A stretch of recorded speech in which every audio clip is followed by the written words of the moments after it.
ನೀವು ಜೀವನದಲ್ಲಿ ಏನಾದರೂ ಸಾಧಿಸಬೇಕಂದ್ರೆ ನಿಮ್ಮ ಮೈಂಡ್ ಸೆಟ್ ಹೇಗಿರಬೇಕು ಅಂತ ಈ ಒಂದು ಸಣ್ಣ ಕಥೆಯ ಮೂಲಕ ಹೇಳ್ತೀನಿ.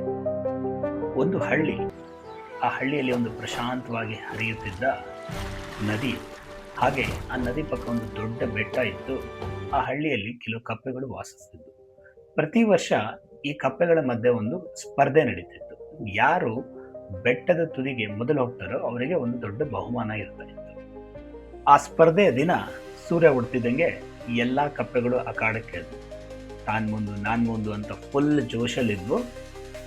ಎಲ್ಲ ಕಪ್ಪೆಗಳದ್ದು ಒಂದೇ ಆಸೆ, ಈ ವರ್ಷನಾದರೂ ಆ ಬೆಟ್ಟದ ತುದಿಗೆ ಹೋಗ್ಬಿಟ್ಟು ನಾನು ಬಹುಮಾನ ತಗೋಬೇಕನ್ನೋ ಒಂದು ಆಸೆ ಇತ್ತು.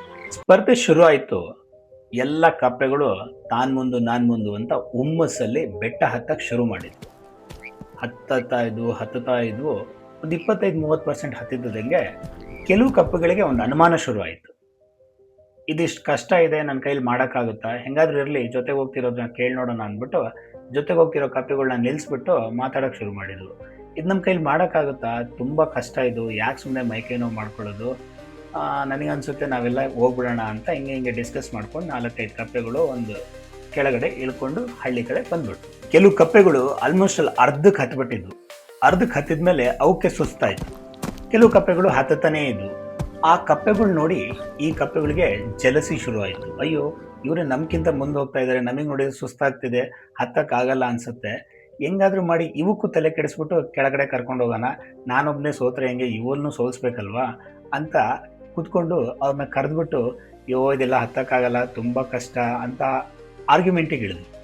ಆರ್ಗ್ಯುಮೆಂಟ್ ಮಾಡ್ತಾ ಜಗಳ ಕಿತ್ತಾಡಿಕೊಂಡು ಎಲ್ಲ ಕಪ್ಪೆಗಳು ಮೆಲ್ಲ ಕೆಳಗಡೆ ಹಳ್ಳಿ ಕಡೆ ಇಳಿದು ಬಂದ್ವು.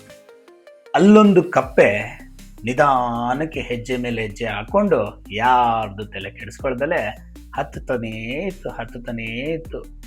ಹತ್ತುತ್ತಾ 90% ಹತ್ತಿತ್ತು. ಆಮೇಲೆ ನೋಡಿದ್ರೆ ತುದಿಯಲ್ಲಿ ಹೋಗಿ ಆ ಕಪ್ಪೆ ನಿಂತ್ಕೊಂಡೇ ಬಿಡ್ತು. ಅಂದರೆ ಆ ಕಪ್ಪೆ ಈ ಸ್ಪರ್ಧೆನ ಗೆದ್ಬಿಡ್ತು. ತುದಿಗೆ ತಲುಪ್ತಿದ್ದಂಗೆ, ಆ ಸ್ಪರ್ಧೆ ಗೆಲ್ತಿದ್ದಂಗೆ ಕೆಳಗಡೆ ಹಳ್ಳಿಯಲ್ಲಿ ಫುಲ್ ಎಲ್ಲರಿಗೂ ಆಶ್ಚರ್ಯ.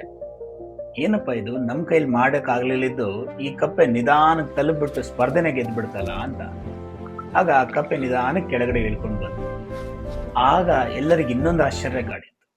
ಏನಂದರೆ ಆ ಕಪ್ಪೆಗೆ ಕಿವಿನೂ ಕೇಳಿಸಲ್ಲ, ಮಾತಾಡೋಕ್ಕೆ ಬಾಯಿನೂ ಬರಲ್ಲ. ಇದೇ ರೀತಿ ನಮ್ಮ ಜೀವನದಲ್ಲಿ ನಾವೇನಾದ್ರು ಒಂದು ಸಾಧನೆ ಮಾಡಬೇಕಂದ್ರೆ ಈ ಕಪ್ಪೆ ಥರ ಇರಬೇಕು. ನಾವು ನಮ್ಮ ಸಾಧನೆ ದಾರಿಯಲ್ಲಿ ಹೋಗ್ಬೇಕಾದ್ರೆ 1000 ಜನ 1000 ಮಾತಾಡ್ತಾರೆ. ಅವ್ರಿಗೆ ನಾವು ಕಿವಿನೂ ಕೊಡಬಾರ್ದು, ಅವ್ರ ಜೊತೆ ವಾದಕ್ಕೂ ಇಳಿಬಾರ್ದು.